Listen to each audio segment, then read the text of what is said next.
তো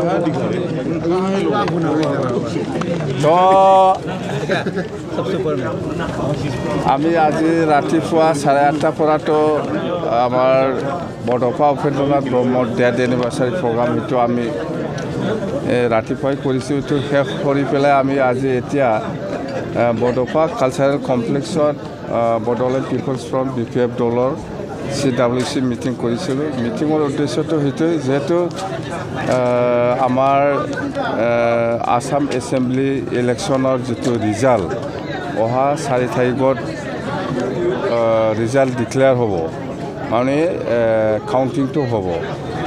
তো ইয়াৰ আগতে মই BTC এৰিয়াত 15টা সমষ্টিৰ যিটো আমাৰ LSC ৱাইছত যিটো কাউণ্টিং এজেণ্টটো নহয়, বুথ লেভেলত যিখিনি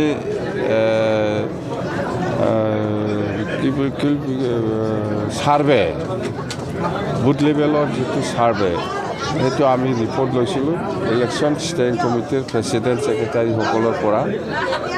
এই ৰিপৰ্ট মতে এই বুথ লেভেলৰ বা বুথ কমিটিসকলৰ যিটো অপিনিয়ন বা যিটো ভোট কালেকশ্যন যিটো ৰিপৰ্ট, সেইটো BTC হিচাপে অভাৰঅল খুব ভাল 15টা সমষ্টি। কালি পৰ্বতজৰা, বিজনী আৰু তামোলপুৰ এই 3টা সমষ্টিৰ ডিফাৰেঞ্চটো কম হৈছে। জিকাটো জিকিছে, কিন্তু বেলেগ সমষ্টিৰ নিচিনা ডিফাৰেঞ্চটো 20,000 25,000 এনেকুৱা ডিফাৰেঞ্চ থকা নাই। তামোলপুৰ, বিজনী আৰু পৰ্বতজৰাটো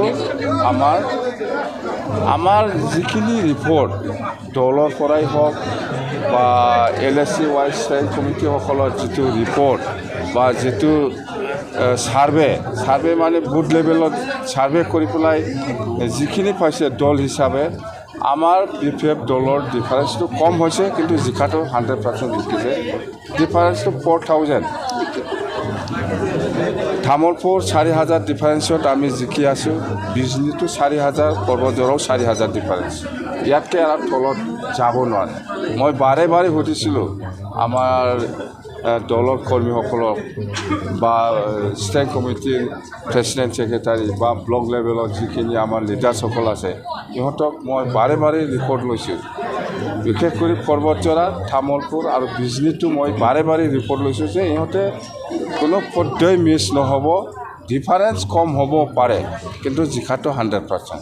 এইকাৰণে ইহঁতে যিমান যি হ'লেও 4,000 ডিফাৰেঞ্চত আমাৰ NDA পাৰ্টি হিচাপে আমি জিকি আছোঁ। তামোলপুৰতো জিকি আছোঁ, যিটো সন্দেহ কৰি আছিল। বিজনীতো জিকি আছোঁ, যিটো সন্দেহ কৰি আছিল। পৰ্বতজৰাটো জিকি আছে, যিটো সন্দেহ কৰি আছিল। বেলেগ সমষ্টিবিলাকতো ক'ব লগা নাইয়ে।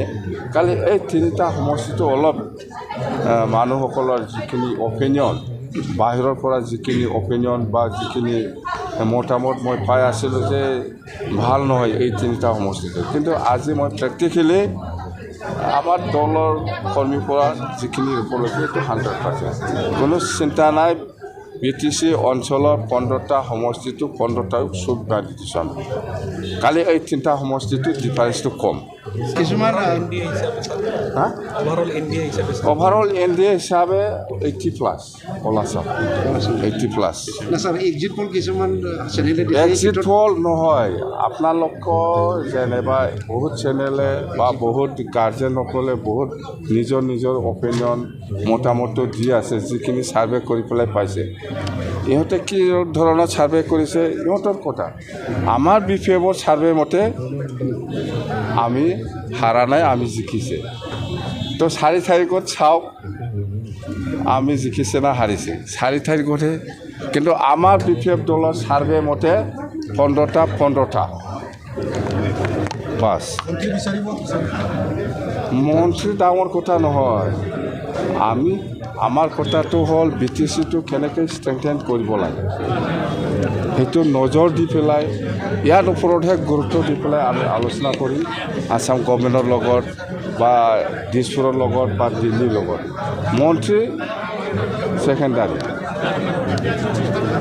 প্ৰথম স্থান পাব চৰকাৰ হোৱাৰ পিছত এই বি টি চিটো আমি কেনেকৈ ষ্ট্ৰেংথেন কৰিম আগৰ নিচিনা বিৰাট পাৱাৰফুল বি টি চি আমি বনাব খুজি আছোঁ সেইটোহে মেইন ইয়াৰ ওপৰতহে আমি কাম কৰিব মন্ত্ৰীটো আপুনি দিলেও নিদিলেও একে এই মন্ত্ৰী ডাঙৰ কথা নহয় বি টি চিটো ষ্ট্ৰেংথেন কৰাটোৱেই আচল আমাৰ দলৰ সেইটোৱে আলোচনা কৰিছে মন্ত্ৰী ডাঙৰ কথা নহয় মন্ত্ৰীটো দিলে ল'ম নিদিলেই নাই কিন্তু বি টি চিটো আচল বি টি চিটো আগৰ নিচিনা ষ্ট্ৰেংথেন কৰিব লাগে সেইটোৱেই মই নিজে বাছ